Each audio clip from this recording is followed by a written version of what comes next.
Сүнсний сэрэлт бол маш өргөн ойлголт юм аа. Хүн өөрөө мэдлгүй сүнсний сэрсэн тохиолдол маш олон байдаг юм байна.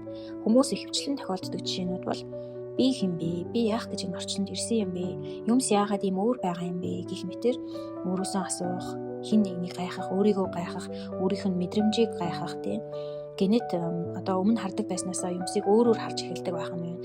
Одоо жишээ нь хүнийг харах, одоо байгаль, тэнгэр, одоо мод тийм байгалийн юмс үзэгдлийг арай өөр тодорсон өнгөөр юм шиг, бүдгэрсэн өнгөөр хар бараан болсон юм шиг тиймэрхүү өөрөөр өнгөийг харж эхэлдэг байх нь.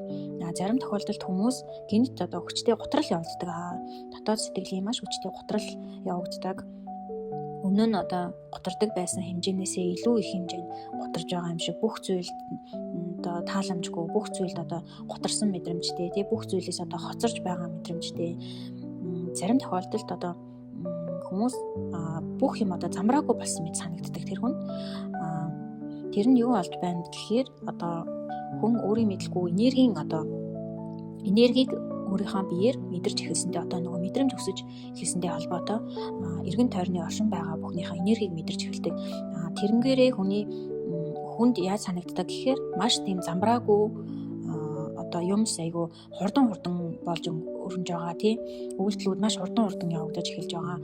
Одоо орчлон ертөнцийн одоо юмсууд одоо маш өөрчлөлт орж байгаа юм шиг тийм мэдрэмж хүнд төрдөг. За тиймээс одоо эргэн тойрны орчны энергийг маш өндөр мэдэрдэг болдог учраас одоо тухайн мэдрэмж нь замбраагүй тий яарсан, хурдан хэмнэлд орсон, өнгө төрх нь өөрчлөгдсөн. За тиймэрхүү мэдрэмж одоо хүнд үүсдэг байх нэ. Энэ болохоор сүнсний сэрэлтэд явагдаж байгаа хамгийн энгийн жишээнүүд байх нэ.